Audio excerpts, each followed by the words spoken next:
en esta realidad, nos asentamos en la caracterización de nuestro Estado venezolano. Esto ha estado desde prácticamente el siglo XX, siglo XXI, y tenemos una característica significativa en el parte económico, que es el tema del rentismo petrolero.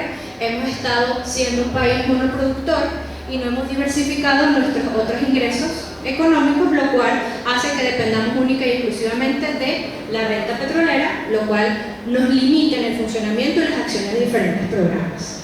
Tenemos un Estado que en Constitución establece que somos participativo, protagónico, democrático, plural, etc.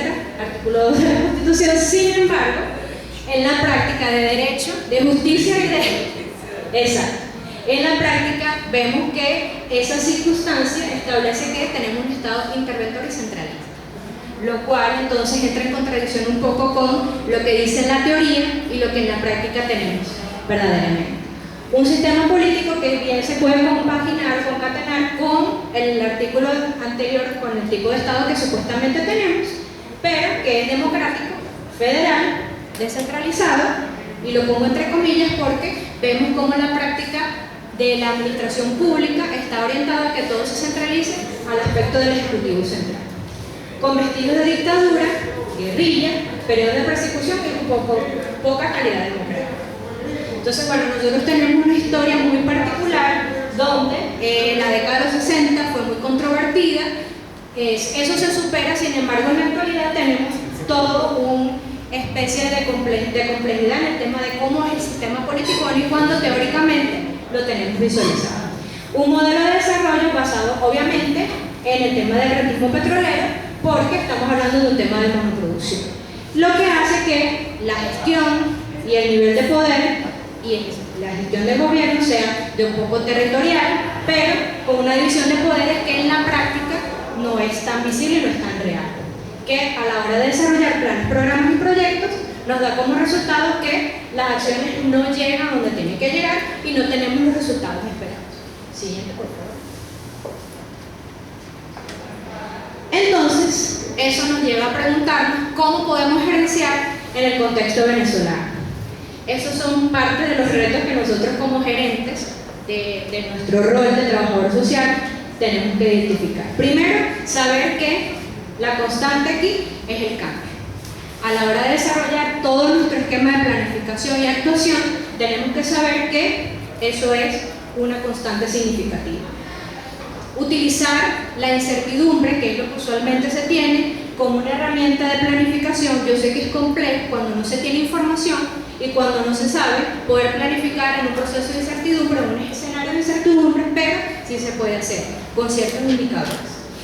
La planificación en el contexto venezolano, aun y cuando hay un plan que es ley para del 19 al 25, creo que es a 2025, aun y cuando está establecido, es un esquema demasiado amplio que lo que hace evidencia es que la planificación es casi que inexistente a la hora de implementar esas acciones.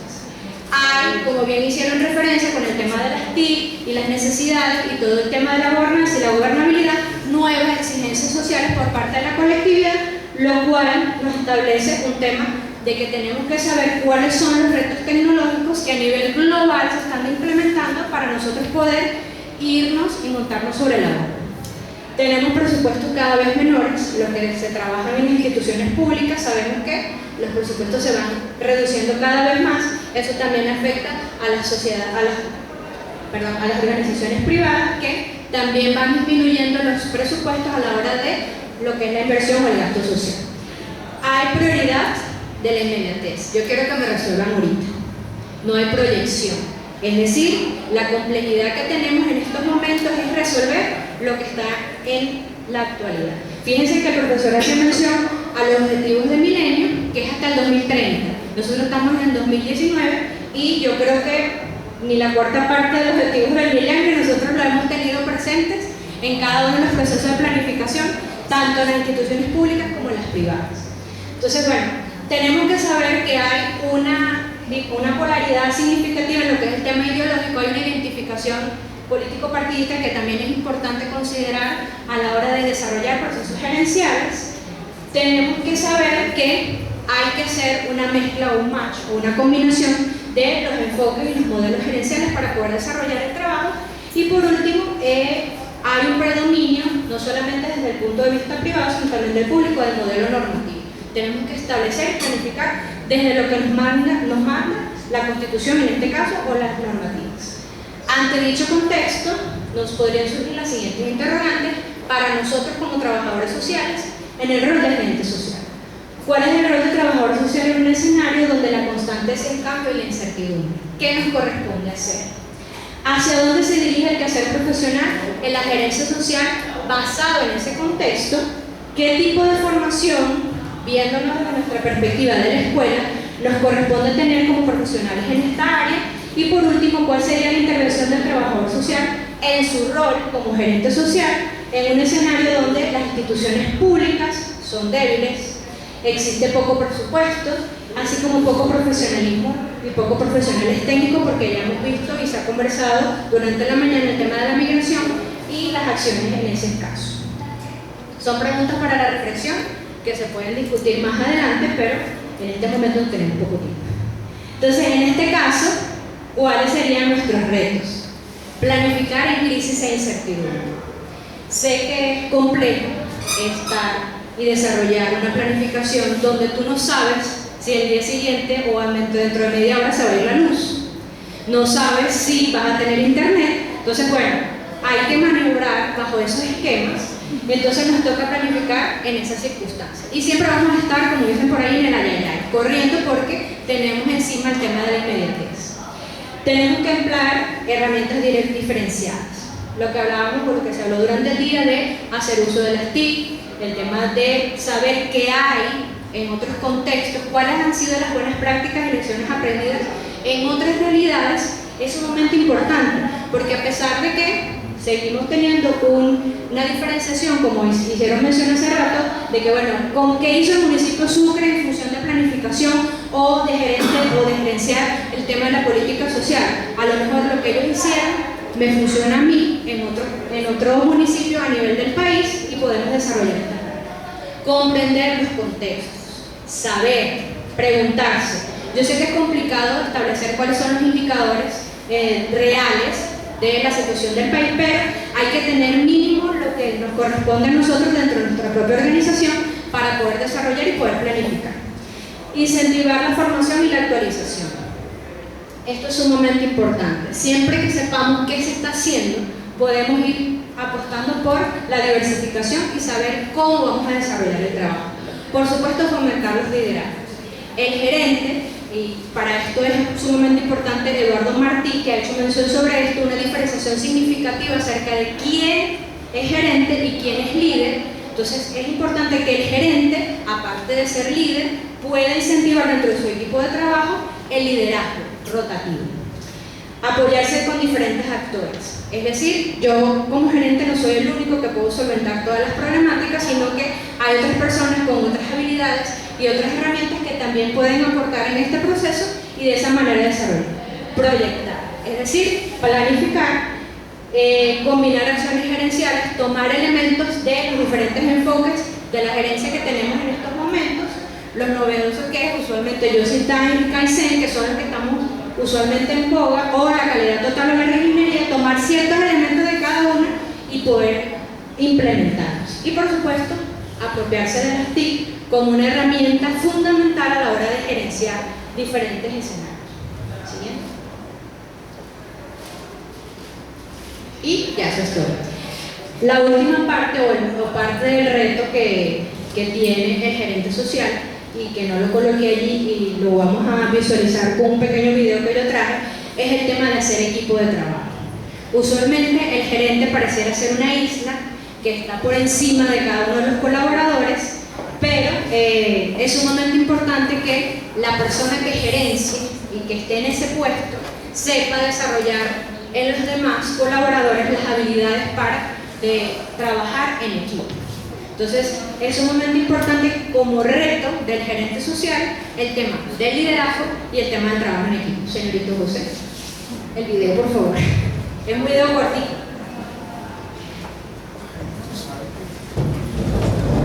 Yo lo tengo, pero sí lo tengo.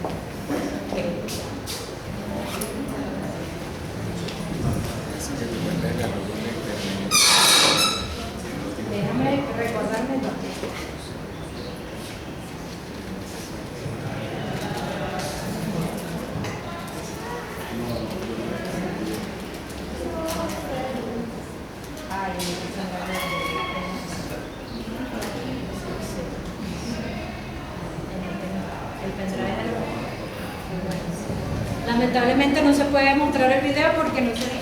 Y el pendrive donde lo tengo lo dejé en la oficina.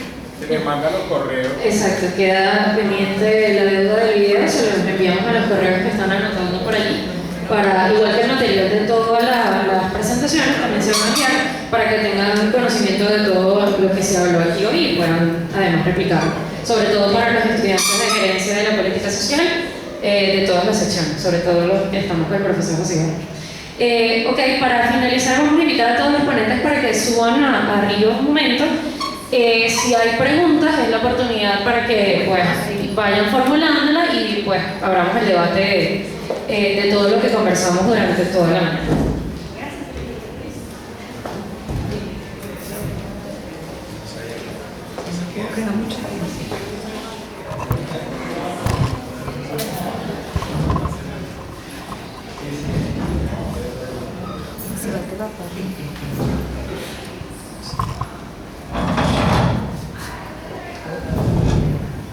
Ok, si hay preguntas por allí, pueden ir. Ok, por allá. Para la profesora Gabriela Flores, ¿usted podría, por favor, disculpe mi tardanza al ingresar, precisar un poco más de diferencia entre gobernanza y gobernabilidad? Claro, cuando hablamos de gobernanza, hablamos básicamente como del plan estratégico. Es esa planificación que contempla las actividades que vamos a ir desarrollando para poder aplicar lo que va a ser la estructura del gobierno. Mientras que la gobernanza ya es el estado, digamos, de aceptación que hay y la capacidad que va a tener ese régimen de aplicar ese plan ya preestablecido. Es decir, que lo que usted quiere significar es que la gobernanza la asume como toda la estructura de lo que es la definición de administración pública en cierta forma. Sí, mientras que la gobernabilidad es un tema más político. Más ciudadano, porque tiene que ver con la capacidad que va a tener la legitimidad que va a tener y la capacidad que va a tener ya el Estado de aplicar ese plan. Tiene mucha vinculación y de hecho hay muchos autores que dicen, bueno, gobernanza y gobernabilidad van por lo mismo. De hecho, unos estudios que tenía la OEA con Luis Villanueva decían que, bueno, gobernabilidad hay un momento en el que se pierde dentro del término de gobernanza, porque si tú haces un plan estratégico que está bien definido y que corresponde con las necesidades de la ciudadanía, pues obviamente vas a tener ese estatus dentro de ellos porque le estás dando respuesta.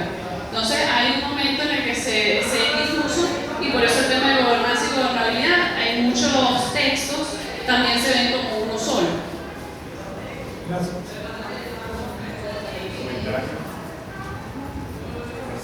Ok, por aquí otra pregunta o algún comentario al respecto, ¿verdad? Pregunta, ok. Mi pregunta es sobre algunos aspectos que tienen que ver en los conceptos. Cuando me hablan de algunas políticas que tienen que ver con la política pública que las tenemos funcionando y la otra con las políticas partidistas. Yo ahí me quedo un poquito, ¿no? Como soy dirigente político, me hablas de políticas públicas, pero me estás diciendo que no deben hacerse políticas en algunos aspectos, entonces me confundo en ese sentido. Partiendo de que soy dirigente político, por un lado, y por el otro lado, es que nada de esto pareciera aplicable en esto no. Ok, no sé quién de los ponentes quiere responder la pregunta. No, bueno, fíjate, hay que tener claro que las políticas públicas parten del Estado, que si bien es cierto, hay un gobierno de turno que va a diseñar estas políticas públicas con una ideología, una filosofía propia, no necesariamente debe realizar políticas partidistas. ¿Por qué? Porque cuando tú te metes por lo menos a las páginas web de algunos organismos del Estado que deberían responder es a una información y una comunicación directamente desde la política pública para la ciudadanía, te consigues con una política más partidista. Por lo menos te metes en la página del Ministerio de Salud, que últimamente han ido modificando algunas cosas, pero sale el presidente Nicolás Maduro a través de PSUV, inauguró o reinauguró, porque siempre están reinaugurando lo mismo que han hecho durante 19 años, el Centro de Atención Integral al primero. Y resulta que ya cuando te mete el partido, ya deja de ser una política pública para convertirse en una política partidista. Sí, fíjate, y otra de las cosas fundamentales que se refiere a la segunda parte de tu pregunta tiene que ver con la aplicación o no de esto que estuvimos conversando en la mañana de hoy. Es que indudablemente, la profesora Manuel lo decía al final de la presentación, que todo esto tiene un andamiaje estructural dentro de la sociedad que en este momento no existe en el país. El gobierno abierto es una filosofía que tiene un auge enorme, que está en el tope de la discusión en buena parte de los países europeos y en buena parte de los países latinoamericanos que están avanzando. Yo no logré traerme el mapa donde hacían énfasis en donde había avanzado más, donde había avanzado menos, pero podíamos ver en países como España y aquí en Latinoamérica, en Chile, Argentina, Brasil, donde había un avance importante y nosotros estábamos en blanco. ¿Por qué? Porque lo fundamental para la aplicabilidad de cualquiera de estos modelos de gestión de gobierno abierto es la ciudadanía, es la participación ciudadana. Sin participación ciudadana no hay gobierno abierto. Ok, aclarado. Ok, chévere. ¿Otra pregunta? Una preguntita. ¿Cómo visualizan esa participación? Es decir, un gobierno abierto, digamos, tú hablabas, bueno, y creo que las distintas exposiciones también tocaron ese punto, de la importancia obviamente de la información. Estamos en una sociedad de aprendizaje, no solamente en una sociedad de conocimiento, sino en una sociedad de aprendizaje. Entonces la información es fundamental. Pero hablabas de una relación de gobierno y ciudadanía bidireccional, donde, bueno, donde yo voy gestionando lo que requiero del Estado, del gobierno, de los organismos del gobierno, a través de las redes, a través de las distintas páginas, etcétera, y yo recibo, digamos, un resultado de esa gestión. Y como otra fase es una suerte de transformación, ya donde se innova, se transforma y ahí participa de manera mucho más activa el ciudadano. ¿Cómo es eso? Tú ponías una imagen bien interesante que es pasar, bueno, obviamente de un gobierno jerárquico a un gobierno abierto y participativo. Pero entonces ponías la imagen de la mesa, no de la taquilla, sino de la mesa redonda. ¿Cómo se ve o cómo lo ven ustedes desde la perspectiva de la tecnología de la información y de la comunicación en el contexto de una sociedad de aprendizaje, ese nivel de participación de la sociedad? Obviamente no tenemos en estos momentos en el país, digamos, las condiciones ni la disposición del Estado para llegar allí, pero con las experiencias de otros países, ¿cómo se ve eso? ¿Cómo se materializa eso? ¿Cómo lo podemos? Lo digo en términos de lo que los aportes, digamos, de los aportes que puedan hacer desde la gerencia en comunidad, la gerencia en instituciones, pero digamos, a ver, ¿cuáles son las experiencias? Sí, Evelina, tú has tocado dos puntos allí en tu pregunta fundamentales. Uno tiene que ver con las capacidades tecnológicas, es decir, para el desarrollo de un gobierno abierto que se sustente en un vehículo como las TIC, tienes que tener la capacidad tecnológica.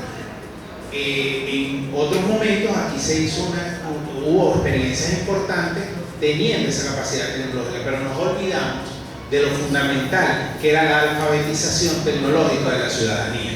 La alfabetización tecnológica de la ciudadanía es fundamental en estos procesos. Yo he leído algunas experiencias de gobierno abierto exitosas en España y arranca por la procura de la tecnología de la información y en paralelo va formando. Cuando esa tecnología entra en funcionamiento, la ciudadanía sabe qué es lo que Ejemplo específico, por ejemplo, nosotros pasamos acá de la libreta de ahorro para el pago de las pensiones de la tercera edad a la tarjeta digital.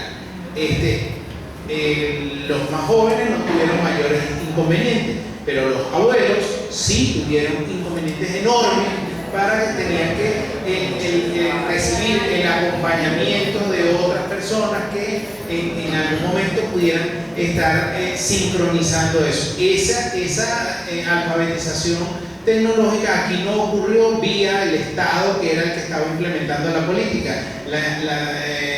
La alfabetización tecnológica terminó siendo autodidacta de cada uno de los ciudadanos ante la eventualidad de una política pública que no fue consultada ni fue internalizada por alguno de los actores. Ahora, la otra parte de la pregunta tiene que ver en buena medida con lo que es esa parte de lo que hemos llamado la brecha digital.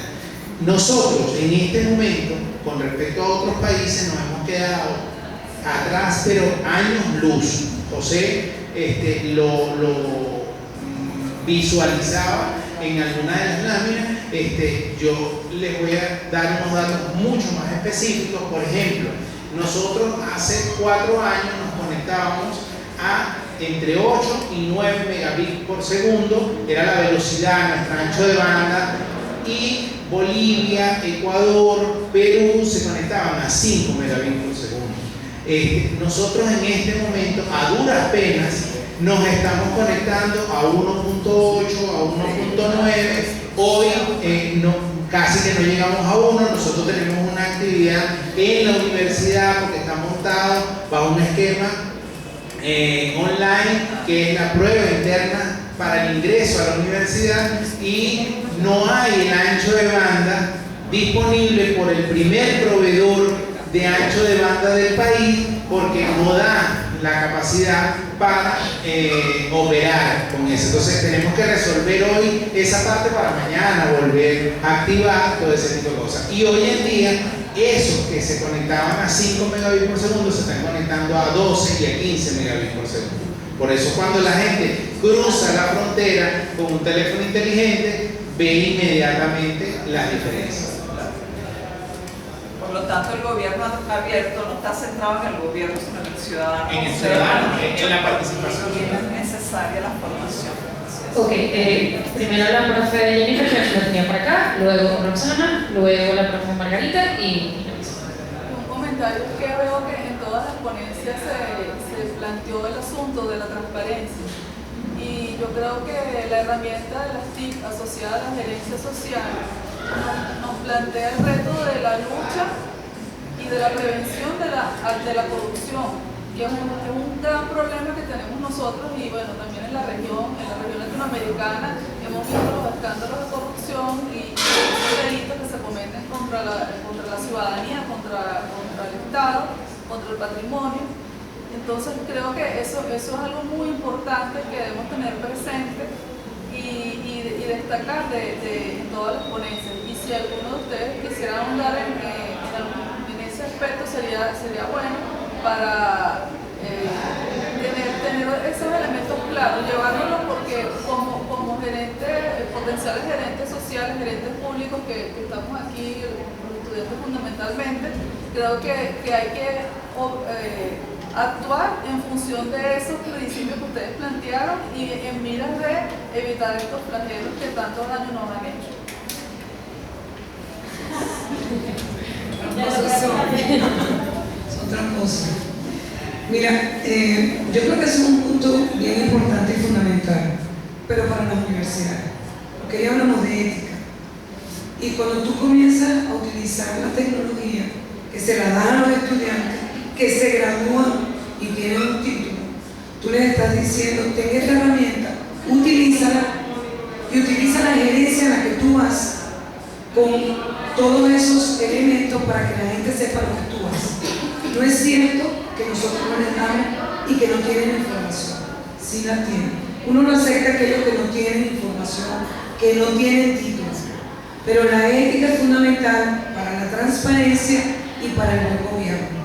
Porque los que nos vamos de aquí, que gerencian, que están gerenciando políticas públicas, políticas sociales, que son fundamentales, que van al ciudadano, que resuelven necesidades, que aportan a las comunidades y no son transparentes en lo que le están diciendo a la comunidad, ocurre por el hecho de que yo sé que lo estoy haciendo de esa manera para que tú no lo conozcas. Aquí el joven y el adulto que está teniendo información a través de las universidades, de lo que son las tecnologías, tiene las herramientas para hacer una mejor gestión pública, pero también para que eliminemos un poco este desastroso problema que tenemos de la corrupción, porque no es solamente que lo veamos y digamos que está allá, no, nosotros comenzamos a formar parte de él, y aquí no es que no egresa gente, de las universidades egresa gente todos los años. Nosotros tenemos dos cortes y ellos van a la administración pública. Entonces no digamos, porque si no nunca vamos a poder resolver el problema. El problema comienza por la ética. El problema comienza porque comprendamos qué es lo que estamos haciendo. Y el problema comienza por manejar los conceptos que yo les decía al principio. Empecemos a ver que son políticas públicas que nosotros hacemos cuando desarrollamos una estrategia y cómo somos transparentes cuando llegamos al público. Yo creo que eso tiene que ver, claro, nuestra responsabilidad como guías, que ya no somos ni profesores, pero como guías dentro de este proceso de aprendizaje, es que entienda quien está formándose que tiene unas herramientas que las debe manejar para el beneficio de la colectividad, del público, de las comunidades. Utilizando las tecnologías sería una buena forma.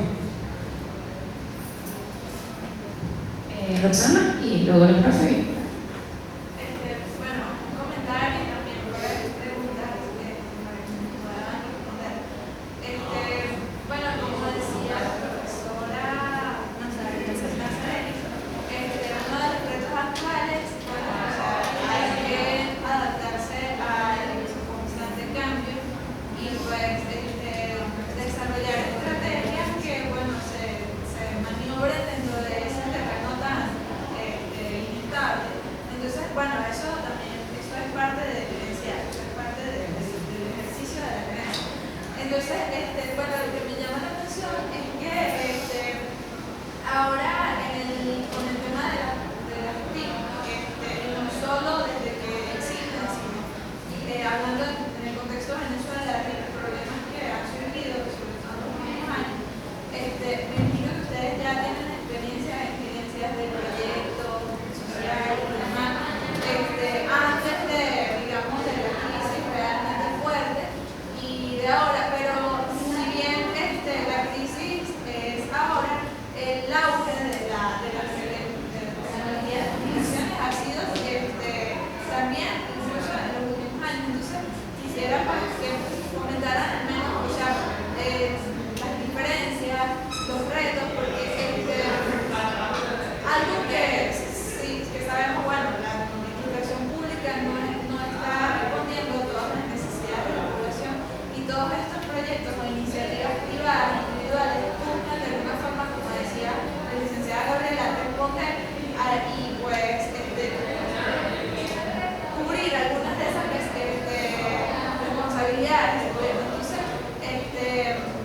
¿cómo se pueden decir que las tecnologías de comunicación influyen mucho más en la obtención de recursos, en la confianza, en todo este tema de los proyectos que surgen para ayudar en esta crisis, sobre todo? ¿Quién quiere? Me toca a mí. ¿Quién quiere terminar? Bueno, aun y cuando tú dices que el auge de la tecnología de la información y la comunicación reciente viene inclusive desde el principio del siglo XXI, asumiéndose retos en función de cómo hacer para transformar la realidad y qué hacer para tener otras herramientas necesarias para gestionar de mejor manera los proyectos. ¿Cuáles son los retos que deberíamos tener en consideración a la hora de desarrollar el trabajo con las técnicas de la información y la comunicación? El tema de la transparencia, como decía la profesora Saudari, el tema de proporcionar indicadores reales y que se puedan comparar, porque esa es la otra. Nosotros usualmente generamos indicadores que medimos la cantidad que recibimos, pero no chequeamos cuál es el impacto real en positivo o en negativo de eso.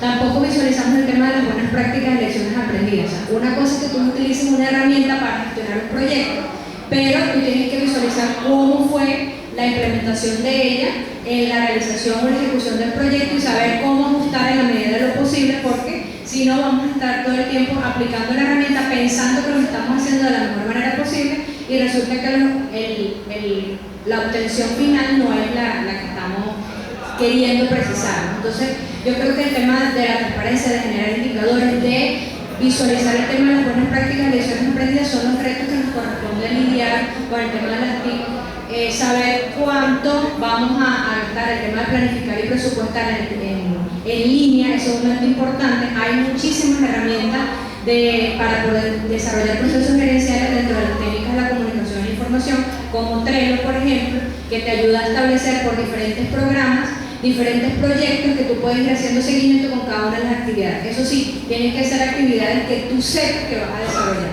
Porque de lo contrario, entonces vas a entrar en un loop que vas a decir, oye, tengo la actividad y no sé cómo la voy a desarrollar. Entonces, es sumamente importante que tú concretices y generes los indicadores correspondientes para poder hacer el seguimiento. Yo creo que esos son los retos fundamentales dentro de este proceso de la TIC y de la incorporación de la tecnología a la ejecución y gestión y administración de los proyectos de carácter social. Ahora la profesora Margarita. Gracias. Bueno, yo más que una pregunta quisiera hacer un reconocimiento sobre esta actividad que viene de la materia, pero la misma actividad es un aporte fundamental para el aprendizaje de la herencia. Con la actividad, nos está diciendo que la herencia debe trabajar desde la interdisciplinariedad. Aquí tenemos toda una disciplina, una visión distinta. Nos está diciendo que el reto de la herencia hoy por hoy está en la tecnología. O sea, en la tecnología de las diferentes visiones que nos quedamos cortos, o sea, cómo la obsolescencia nos va dejando atrás y sin embargo, cómo se aprovecha, en el caso que lo decía con el programa de academia. Entonces, yo dice, wow, de verdad que escuchando me sentí muy bien, me llevo muchas reflexiones, ahorita voy a compartir algunas con ustedes, pero me alegra mucho ese encuentro de que la herencia hoy debe romper esa concepción vertical, ¿verdad? Ser más horizontal, más chata, y me encanta el símil que hacía con la mesa, no el escritorio. Yo le ponía un poco lo que decía la profesora Nina. Bueno, es redondo, donde todos tenemos la oportunidad de participar, iguales dentro de las diferencias, pero igualdad respetando las diferencias. Entonces hay varias concepciones de la herencia. Entonces uno escuchando a todos los participantes, dice, wow, la herencia hoy también tiene una visión multidisciplinaria, interdisciplinaria, transdisciplinaria, y tú puedes escuchar, dice, están los profesores, y es una alumna que felicitaciones, muy bien, María Margarita, es mi alumna. Entonces tú dices, wow, de verdad, por eso de verdad nos está diciendo, con los hechos, cómo debe funcionar. O sea, los paradigmas de la herencia tradicional se han caído. Y entonces nos estamos viendo cómo lo hacen la participación de la comunidad del entorno. Tenemos invitada, gracias Gabriela, como ella nos dice de experiencia y de esa sencillez, de esa unidad. Y yo me llevo, yo confieso, yo veía como igual lo que es el gobierno y la gobernanza. O sea, esa distinción que la voy a profundizar aún más, dice si hay alguna diferencia, cómo trabajarla, porque no es, y muy bien lo decía Nazaré en su posición, tenemos varias concepciones teóricas, varios enfoques, pero cómo tú te vas a posicionar de esos enfoques para trabajar en función de la realidad que tú tengas. Entonces, de verdad, me ratifico ese reconocimiento y me llevo la inquietud y les transmito a veces alguna reflexión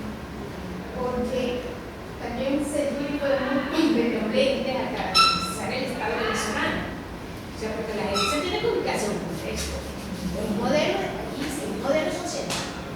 No es solamente el artículo 2 de la Constitución que dice que es democrático participativo. Esto es un Estado fallido. O sea, las cosas por su nombre. Se está cumpliendo la función de la gerencia, realmente está cumpliendo con su función de su responsabilidad hacia el bienestar de una colectividad. Creo que no. Entonces, no, pero no solamente explicar. ¿Cómo vamos a hacer con eso? ¿Cómo vamos a hacer? Ahora nada más criticarnos. Hay modelos. Por ejemplo, ese gobierno que sea abierto, participativo, pero señalaba la profesora que hay un problema muy grave. Entonces, se puede tener mucho de la información y no mola es, como decía yo, hay evidente que está formado, que es en la universidad, pero hay otro problema en el fondo y hay un modelo que no lo permite. Entonces, lo que lo estamos formando, lo que está nuevo, bueno, ¿cómo hacerlo? Éticamente, o sea, no conformando con lo que se diga que lo que le vas a dar a la persona hoy por hoy, si reclama su beneficio en función de una política social y para que se garantice el programa del proyecto, debe decir que esto no es una gana, es un derecho que tú tienes por esto, ya estás contribuyendo con esto. Y lo otro del ejemplo que decía de este gobierno que se da que es abierto, que se da en países desarrollados, por ejemplo el caso de la seguridad social, que es la materia que existe convenio con España, y entonces en el caso de las prestaciones, que son las pensiones, allá en España se da de manera abierta y la persona no puede reclamar. Y aquí hay un convenio de Venezuela con España para las pensiones. Sin embargo, ahorita están trancadas por el problema que también han señalado, que es un problema con el contexto del país. En un país donde no está funcionando, los servicios no están funcionando, no es queja. Entonces, ¿cómo tú te comunicas? ¿Cómo tú reclamas tu derecho? Entonces, es importante llevarnos esto, pero me repito, desde la reflexión, para ver cuando nosotros como mujeres que se están formando, que no voy a cometer esos mismos. Entonces, bueno, muchas gracias. Muchas gracias por su clara. Esta es una actividad que está llevada a cabo por toda la materia. Entonces, estoy yo de estudiante, también están otros estudiantes, pero gracias por la acotación. No, yo quería contar algo rapidito. Fíjense, también tenemos que comenzar a cambiar el término beneficiario. Porque cuando vemos nada más al ciudadano, que es ciudadano, que tiene derechos y deberes como beneficiario, le estamos diciendo, espérate aquí que yo te voy a dar todo. Gobierno, bueno, yo no hablaba de gobierno electrónico, pero luego, y por eso quisimos subirle el nivel a gobierno abierto, no te habla de beneficiario, te habla de participante. Porque entonces el ciudadano participando en búsqueda de esa transformación. Yo tengo dos ejemplos que trabajamos. Uno fue en esta área hace 10 años aproximadamente con José Félix Rivas. La comunidad se empoderó en ese momento en Twitter. Yo estuve con ellos 3 años en la parte comunitaria asesorándolo y logramos que la alcaldía de Sucre en un momento determinado pudiera primero prescindir del ingeniero que estaba llevando un trabajo en José Félix Rivas que nunca asistió, y segundo, que la compañía que hizo el trabajo, que lo hizo mal, pagar una multa de 10% para la comunidad, y eso lo hizo la misma comunidad a partir del Twitter. La comunidad se le enseñó. Y el otro ejemplo lo traigo con Chacao. Yo tuve la oportunidad de trabajar con Grande Lobo a través de Comillas, sabes que no un trabajo así a través de Comillas, con Grande Lobo, y yo daba la parte de proyecto, gerencia de proyecto y diseño de proyecto. Saben que Chacao es la primera ciudad digital de Venezuela. A partir del enfoque que ellos tenían del formato, yo trabajé en taller, y al final de los 3 meses nos fuimos a la sala de informática de la alcaldía. La población, lo que había generado conmigo, llenó un formato digital, y luego obtenía respuesta de la misma alcaldía sobre la evolución de su proyecto. Y con Duque, que estoy en varios grupos con el alcalde de Chacao en este momento, vemos cómo Duque va informando a través de grupos de WhatsApp, a través de internet, cómo va la gestión que él va a realizar. Incluso por ese grupo tú ves cuando la gente le hace alguna objeción a lo que está proponiendo. Entonces eso es parte del gobierno abierto que hemos tenido.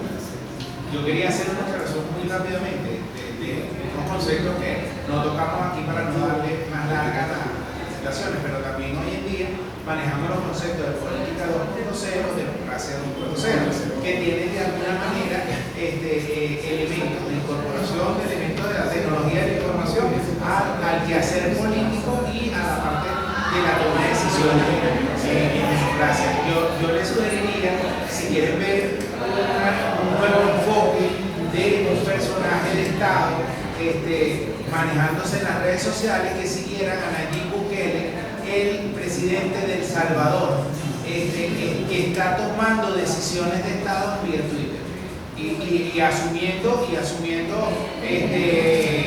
toma de decisiones con respecto a obras, a destitución de personajes del Estado, incluso haciendo denuncias. En estos días destruyó porque no cambió el tren ejecutivo del Estado, sino que dijo, si ustedes sirven, ustedes se van a quedar. Pero entonces comenzó a decir que el gobernador del Estado tal, a partir de hoy queda destituido porque gana $21,000 cuando un gobernador debería ganar no sé cuántos, y lo está haciendo todo vía redes sociales. Les recomiendo que sigan a Nayib Bukele, el presidente de El Salvador, porque está haciendo una gestión bien interesante. Ojalá que sus asesores puedan seguir. Un paréntesis aquí que es bien interesante también por el tema del gobierno abierto, como decía el profesor Ibarra, puede ir en cascada, pero también puede ir ascendentemente. Es decir, que el gobierno abierto puede ser asumido desde una alcaldía, pasar a una gobernación, y si es un tema nacional, pues mucho mejor, porque vas a poder tener plenitud en tu marco legal, plenitud de acción y vas a tener mayor capacidad. Pero la mayoría de los estados abiertos en Latinoamérica se han establecido partiendo de acciones comunitarias que pasan a alcaldías y así van subiendo mediante estrategias que hacen. Entonces creo que eso es un caso muy interesante para estudiar, que podemos llevarlo a revisar. Por ejemplo, en Medellín sucedió, lo que en Perú tenemos varios casos, en Argentina ha sucedido, pero son casos focalizados que luego llegan a nivel gobierno. Ok, vamos con una pregunta para acá que quedó pendiente y la última cerramiento. Más que una pregunta, es la intención de conocer la opinión de alguno de los panelistas. Entiendo que la tendencia son los gobiernos abiertos y no podemos salir de la tendencia, entenderla y comprenderla y causarla. Sin embargo, le hago un planteamiento quizá un poco teórico, pero me gustaría conocer la opinión de alguno de los panelistas. La sección, una de las secciones de burocracia, no como modelo de gestión, sino entenderlo como la cantidad de funcionarios públicos adscritos a la administración se ha centrado a descentralizar.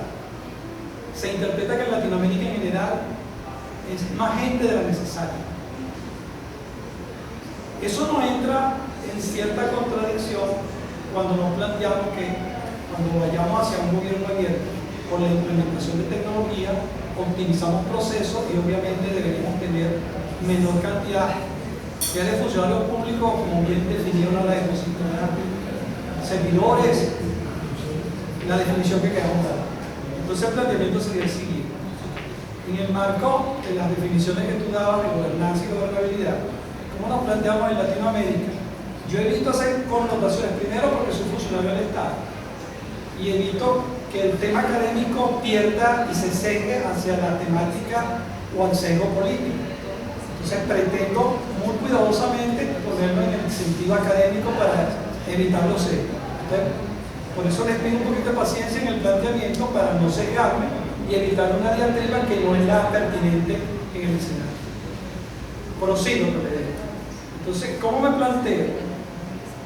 Si tengo excesos de funcionarios públicos en una administración pública sobredimensionada, en todos los niveles, con creaciones paralelas con las misiones, etcétera, etcétera. ¿Cómo me planteo yo la gobernanza o la gobernabilidad en el sentido, ¿dónde ubico esa gente? Cuando yo voy con un gobierno eficiente, donde la utilización de la tecnología optimiza que probablemente una lista pueda atender la población de 20 municipios. Por decir un ejemplo, mi planteamiento se maneja en el paradigma, en lo que hay de gobierno abierto como concepto, cómo atender esa contradicción. La dejo allí en el terreno, me gustaría conocer la opinión y agradezco mucho que me hayan permitido participar y hacer las preguntas. Muchísimas gracias, de verdad bastante pertinente la pregunta, porque nos permite ver bueno, qué va a pasar con la administración pública, con todos estos funcionarios, estos servidores que están ahí. El gobierno abierto es un proceso que tarda. Es efectivo en el sentido de que empezamos a dar resultados rápidamente, pero mientras se establecen las estrategias de gobierno abierto, pues pasa un periodo de tiempo. Y no podemos descartar a las personas que están dentro de la institución, sino sencillamente reubicarlas. El deber ser es que dentro de las estrategias de gobernanza y gobierno abierto se robustezca también lo que hablábamos ahí de la economía mixta. Uno de los detalles que tiene la administración pública en Venezuela es que los funcionarios o los servidores públicos a veces no vemos una opción en otro espacio. Entonces creemos que los que tenemos vocaciones decimos, bueno, queremos trabajar con la sociedad civil, con la comunidad, creemos que solo podemos estar dentro de la estructura de gobierno. Hay otras opciones. Pero cuando la economía se ve tan coaccionada, es difícil que haya esas opciones. Disculpe que le interrumpa. Sí. Entonces viene no una apología hacia el Estado o hacia el régimen de gobierno que tengamos, pero sí la correcta perspectiva de entender que el Estado cumple en cierta forma funciones, y me disculpan, de amortiguación, ciertas funciones de gobernabilidad, porque yo haría la pregunta, ¿dónde ponemos todos los trabajadores de las empresas básicas que no están haciendo nada? ¿Dónde ubicamos a los trabajadores de todo el sector de las empresas básicas del Estado? ¿Dónde ubicamos el exceso de personal que tenemos en toda la administración pública? Eso no hay que ser un analista de personal, ni hay que ser un experto en gerencia para poder precisar en cualquier sector de la administración pública que tenemos exceso de gente. Sea en el sector asistencial, médico, sea en el sector educativo. Entonces el planteamiento es, nuevamente, aplico las TICs como la herramienta y la tendencia que tiende a optimizar, indicamos la palabra, a despedir gente. Esa es una confusión que hace. La aplicación no significa un despido masivo. En ningún momento, y de hecho lo explicamos, dijimos, hay que profesionalizarnos, reubicarnos y poder plantear una nueva estructura de gobierno. Nosotros tenemos, y creo que fue un tema al principio de la ponencia, que dije, tenemos que saber que cuando llegamos a una institución, pues ya tenemos personas ahí y tenemos que trabajar con esas personas. ¿Qué sucede? Muchas personas dentro de la administración pública se mantienen ahí porque es su, y se lo digo porque yo también fui funcionario público y todavía tengo cercanía con compañeros, y me lo dicen, Gabriela, no tengo para dónde irme porque siento que en otras partes no voy a ganar lo mismo. Y hay un miedo, porque la empresa privada pues se ve golpeada, y cómo me arriesgo yo a irme de aquí si no tengo otra oferta, otra propuesta. Entonces hay una diversificación de la economía, mayor fuente de ingresos. Tú no vas a despedir a nadie, pero de repente esa persona puede tomar la postura de decir, oye, yo no me quedo aquí, tengo una mejor propuesta, y poder tener esa migración dentro de la administración pública. Mientras tanto, pues la administración tendrá que darse el tiempo de ir depurando por jubilación, por migración natural de las nóminas de la administración pública, entendiendo que la principal función de un instituto, de un ente de Estado, no es pagar nómina. Y el ahorro que le genere el pago de nómina, que muchas instituciones, lamentablemente del Estado actualmente, su presupuesto se va en pago de nómina, sería mucho más eficiente si ese presupuesto se pudiese canalizar en otros beneficios para el resto de la ciudadanía. Espero haber respondido. Sí, gracias. Sí, fíjate, yo agregaría a lo que Gabriela responde, que el tema de la alfabetización tecnológica es fundamental en este caso, porque tanto en la administración pública como en la empresa privada se ha justificado el uso de las tecnologías de información y comunicación para echar la gente a la calle. Eso no necesariamente es así. Yo te lo voy a poner con un ejemplo muy claro de la administración pública. el CENIAC tenía ahí en Plaza Venezuela 45 funcionarios con unos equipos donde tú tenías que ir y te transcribían tus datos, ya con tecnología de información y comunicaciones, pero tenía 45 funcionarios allí transcribiendo datos, y una vez que transcribían el dato, imprimían el grifo. Y esos funcionarios, te lo digo porque trabajé en el levantamiento del proceso, esos funcionarios, se levantó el proceso, se automatizó el proceso a como está en este momento, y ellos fueron alfabetizados de manera paralela. Esos funcionarios pasaron a formar parte de otra instancia que se creó a propósito de lo que sucedió a través de esa reingeniería de los procesos, y hoy en día algunos de esos funcionarios son los que revisan y aprueban otras instancias del RIC. Ese es un ejemplo, si se quiere, satisfactorio de uso de las tecnologías. También conozco otros donde has utilizado las tecnologías para echar a la gente a la calle. O sea, eso, y dentro de esta experiencia hay de todo. Claro. Gracias. Okay. Muchísimas gracias. Vamos a culminar con la última intervención y bueno, ya cerramos con el foco de más que una pregunta, quería compartir una experiencia, un punto de vista, a ver cómo podíamos realimentarnos acá. El invitado por Marcelo Ibarra, que trabaja en una ONG como coordinador de voluntariado de recaudación. Esto de las TIC y el gobierno abierto, más que yo creo que es una consecuencia de la obsolescencia, algo que no nos vamos a escapar ni que querramos.